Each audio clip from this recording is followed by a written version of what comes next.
Praise the Lord. Today word of God, యెషయా గ్రంథము 49వ అధ్యాయము 15వ వచనము. స్త్రీ తన గర్భమును పుట్టిన బిడ్డను కరుణింపకుండా తన చంటి పిల్లను మర్చున వారైనా మర్చుదురు గాని నేను నిన్ను మరువను. ఈ లోకంలో ఉన్న ప్రేమలన్నీ కూడా వ్యర్థమైనవే. ఆ ప్రేమల మధ్య స్వార్థం ఉంటుంది, కానీ తల్లి ప్రేమలో స్వార్థం ఉండదు.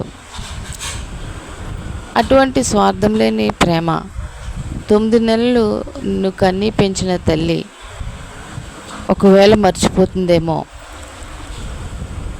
ఒకవేళ నువ్వు ఏదైనా తప్పు చేస్తే నిన్ను కరుణించకుండా నిన్ను విడిచిపెడుతుందేమో ఒక క్షణమైనా, కానీ నేను నిన్ను మరవను అంటున్నాడు.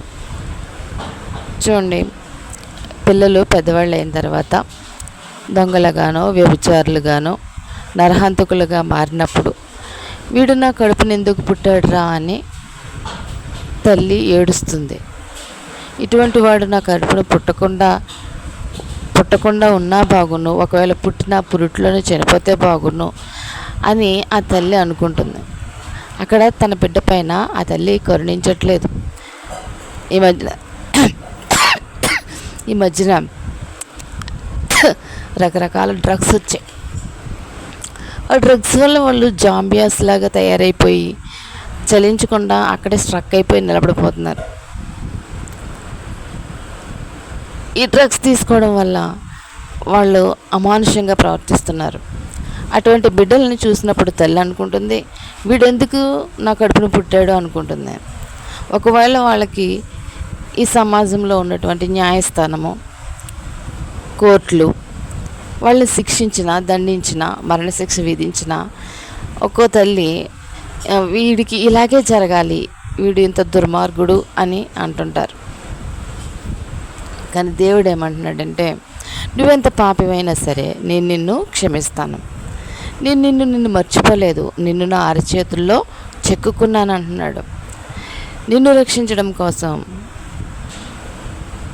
నీ తల్లి నీ కోసం మరణించదేమో నీ పాపాల విషయంలో, కానీ ప్రభువైన యేసుక్రీస్తు వారు నీ పాపముల విషయంలో నిన్ను తన అరచేతుల్లో చెక్కుకున్నాడు.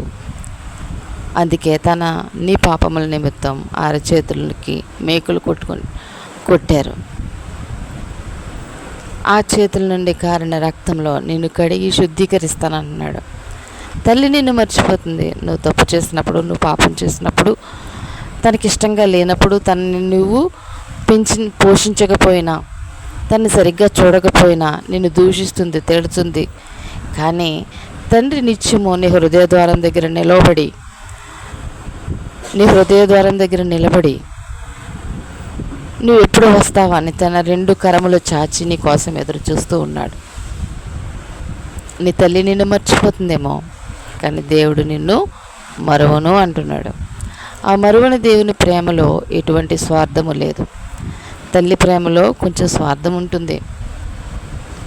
పెద్దవాడైన తర్వాత నన్ను చూస్తాడని, వృద్ధాప్యంలో నా బిడ్డ దగ్గర నేను ఉంటాను అన్న ఒక స్వార్థము తనలో ఉంటుంది. కానీ దేవుడు నువ్వు తను చూడకపోయినా, తన మాట నువ్వు లక్ష్య పెట్టకపోయినా, నీ కోసం నువ్వు జన్మించకముందే నీ కొరకు, నా కొరకు తన ప్రాణాన్ని అర్పించాడు. తన అరచేతుల్లో మనల్ని చెక్కుకున్నాడు. తన చేతులతో మనల్ని తయారు చేశాడు. తన యొక్క రూపాన్ని మనకిచ్చాడు. ఎందుకంటే మనమందరము తన సారూప్యంలోనికి, ఆ దేవుని స్వరూపంలోనికి మార్చబడాలని. నీ తల్లి నిన్ను మర్చిపోతుందేమో, కానీ నేను నిన్ను మరువను అంటున్నాడు. ముదిమి వచ్చే వరకు నేను నా చంకని పెట్టుకుంటానని వాగ్దానం ఇచ్చాడు. కాబట్టి అట్టి గొప్ప దేవుడు మన ప్రభువైన యేసుక్రీస్తు వారు. పాపిని శిక్షించే దేవుళ్ళు ఉన్నారు, కానీ పాపిని రక్షించడానికి ప్రాణం పెట్టిన దేవుడు ఒకే ఒక దేవుడు, ఆయనే ప్రభువైన యేసుక్రీస్తు వారు.